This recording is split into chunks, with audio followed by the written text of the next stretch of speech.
السلام علیکم ورحمۃ اللہ وبرکاتہ۔ امید ہے آپ لوگ بالکل خیریت سے ہوں گے۔ تو آج کی کلاس میں خوش آمدید۔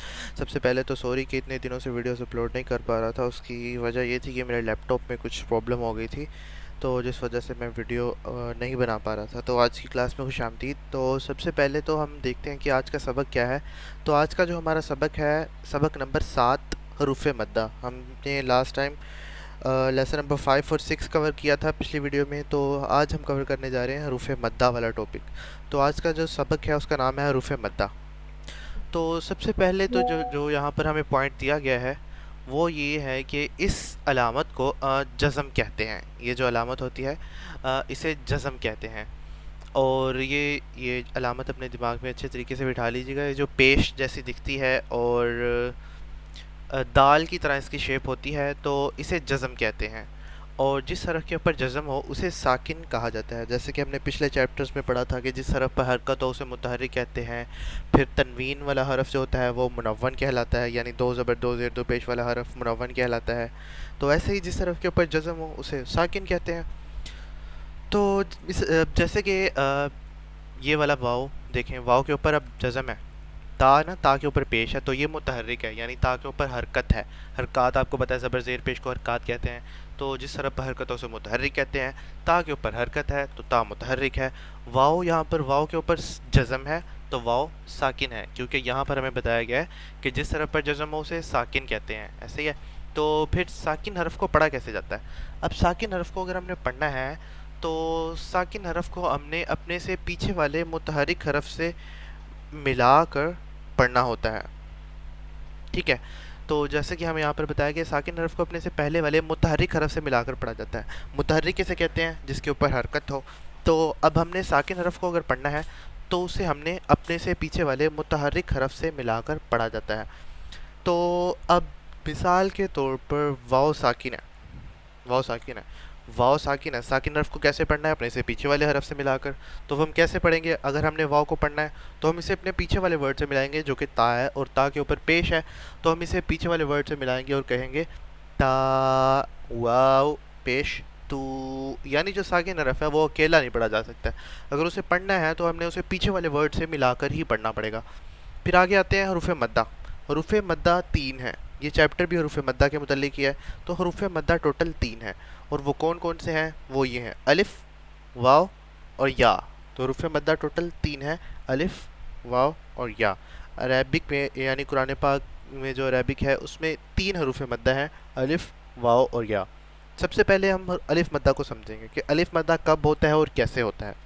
تو الف مدہ جب ہوتا ہے، الف مدہ کی جو ڈیفینیشن میں نے یہاں پر ہائی لائٹ کی ہوئی ہے، تو الف مدہ کی ہمیں جو ڈیفینیشن بتائی گئی ہے وہ الف سے پہلے زبر ہو تو الف مدہ ہوگا، یعنی الف سے پہلے اگر زبر آ جائے تو الف مدہ ہوگا۔ اب الف سے پہلے زبر کیسے؟ مثال کے طور پر یہ والا ورڈ الف سے پہلے با کے اوپر زبر ہے تو یہ الف مدہ ہو گیا، یعنی الف سے پہلے اگر زبر آ جائے تو الف مدہ ہوگا۔ تو اب یہاں پر جو ہے الف مدہ ہمیں بتا دیا گیا کہ کب ہوگا اور کیسے ہوگا۔ تو الف سے پہلے زبر آئے تو الف مدہ ہوگا۔ اب اسے پڑھنے کا طریقہ کار کیا ہے؟ اسے ہم پڑھیں گے، ایک اور میں چیز آپ کو بتا دوں کہ حروف مدہ کو ہم نے 1 سیکنڈ تک لمبا کر کے پڑھنا ہوتا ہے، یعنی انہیں 1 سیکنڈ تک کھینچ کر پڑھیں گے۔ تو حروف مدہ کو ہم پڑھنے کا سب سے پہلے الف مدہ کو پڑھنے کا طریقہ دیکھتے ہیں، میرے پیچھے ریپیٹ کیجیے گا۔ با، الف زبر با، جی الف کو پڑھیں گے پیچھے والے ورڈ سے ملا کر۔ الف سے پہلے زبر ہو تو الف مدہ ہوگا۔ اب یہاں پر دیکھیں الف ہے، اس سے پیچھے والا جو ورڈ ہے با، اس کے اوپر زبر آ گیا تو یہاں پر الف مدہ ہو گیا۔ پھر واو مدہ کی ڈیفینیشن دی گئی ہے۔ واو مدہ کی ڈیفینیشن بھی میں نے یہاں پر ہائی لائٹ کی ہوئی ہے کہ واو ساکن سے پہلے پیش ہو تو واو مدہ ہوگا، یعنی واو ساکن ہے، یعنی واو کے اوپر جب جزم آ جائے اور پھر اس سے پہلے اگر پیش آ جائے تو واو مدہ ہوگا۔ یعنی اب یہاں پر اس ورڈ کی مثال لے لیتے ہیں، واو ساکن ہے، یعنی واو کے اوپر جزم ہے، جس طرح پر جزم اسے ساکن کہتے ہیں، تو واو کے اوپر جزم ہے، واو ساکن ہے۔ واو ساکن سے پہلے پیش ہو تو واو مدہ ہوگا، با کے اوپر پیش آ گئی تو یہ واو مدہ ہے۔ واو مدہ کو پڑھنے کا طریقہ کار دیکھیں، با، واو پیش بو، اس طرح. پھر آگے یا مدہ کی ڈیفینیشن. یا مدہ کی ڈیفینیشن بھی یہاں پر میں نے ہائی لائٹ کی ہوئی ہے. یا ساکن سے پہلے زیر ہو تو یا مدہ ہوگا. یعنی یا جب ساکن ہو, یا کے اوپر جزم آ جائے, اس سے پہلے والا جو ورڈ ہے اس کے نیچے اگر زیر ہے, جیسے کہ یہاں پر یا ساکن ہے, اس سے پہلے والا جو ورڈ ہے با, اس کے نیچے زیر ہے, تو یہاں پر یا مدہ ہو رہا ہے. تو اب اسے ہم کیسے پڑھیں گے؟ با یا زیر بی. اب میں نے آپ کو بتایا تھا کہ حروف مدہ کو ایک اور پوائنٹ ہمیں یہاں پر دیا گیا ہے کہ حروف مدہ کو ایک الف یعنی دو حرکات کے برابر کھینچ کر پڑھیں گے. اب یہ والا جو پوائنٹ ہے ایک الف یعنی دو حرکات, یہ ذرا سمجھ میں آتا نہیں ہے اتنی آسانی سے, تو اس کی میں نے ایک ایزی سی ٹرم بنائی ہوئی ہے کہ حروف مدہ کو ایک سیکنڈ تک لمبا کر کے پڑھیں گے. ٹھیک ہے, کیونکہ اگر آپ ایک الف دو حرکات کے مطابق پڑھیں پھر بھی ایک سیکنڈ ہی بنتا ہے, تو ہم ایک سیکنڈ تک ہم کہیں گے کہ یہاں پر ہم حروف مدہ کو ایک الف دو حرکات نہیں بلکہ ایک سیکنڈ تک لمبا کر کے پڑھیں گے. ٹھیک ہے, تو اب ہم اسے پڑھنے کی پریکٹس کرتے ہیں. آپ میرے پیچھے ریپیٹ کیجیے گا. بسم اللہ الرحمن الرحیم.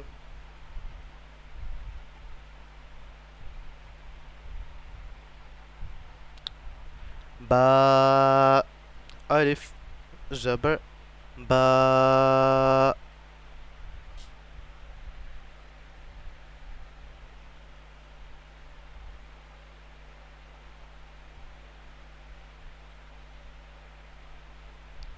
با واو پیش بو.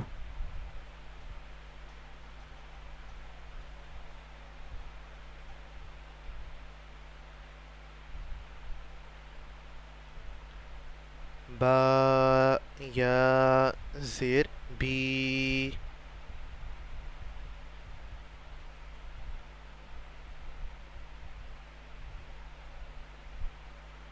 با بو بی.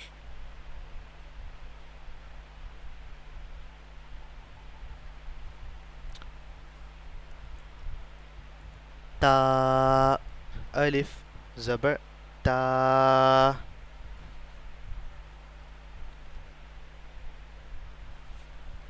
تا واو پیش تو.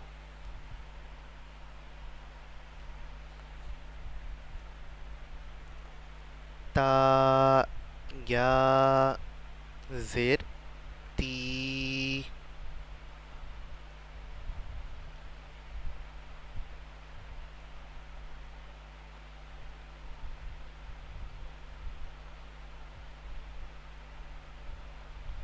تا تو تی.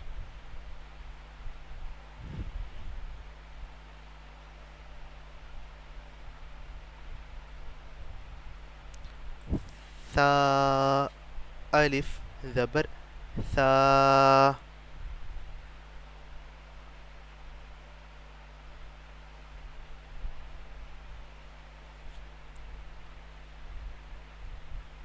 ثا واو پیش ثو.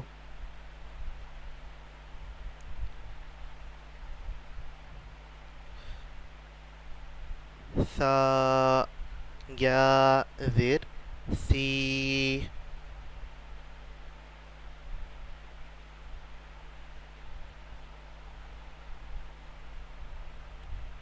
ثا ثو سی.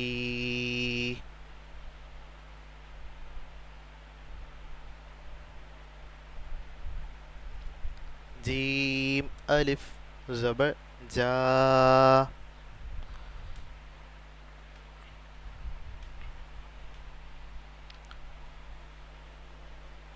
جیم واو پیش جو.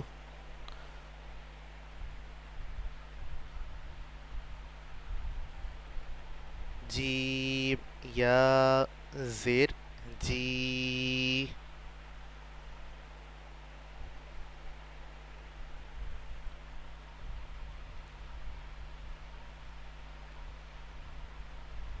جا جو جی.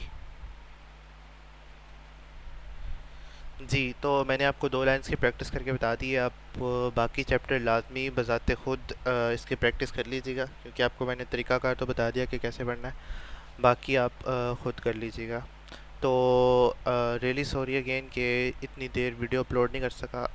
کچھ جاب کے معاملات اور گھریلو معاملات ہوتے ہیں جس وجہ سے ٹائم نہیں مل پاتا, اور لیپ ٹاپ کی بھی تھوڑی پرابلم چل رہی تھی. ابھی آپ دیکھ سکتے ہیں کہ ٹائم 3:26 ہو رہے ہیں صبح کے, اور اب فجر کی اذانیں بھی ہو رہی ہیں. تو اب یہ لازمی چیپٹر پورا کور کر لیجیے گا. تو ابھی کلاس کا ٹائم ختم. دعاؤں میں یاد رکھیے گا. جزاک اللہ خیرہ. السلام علیکم ورحمۃ اللہ وبرکاتہ.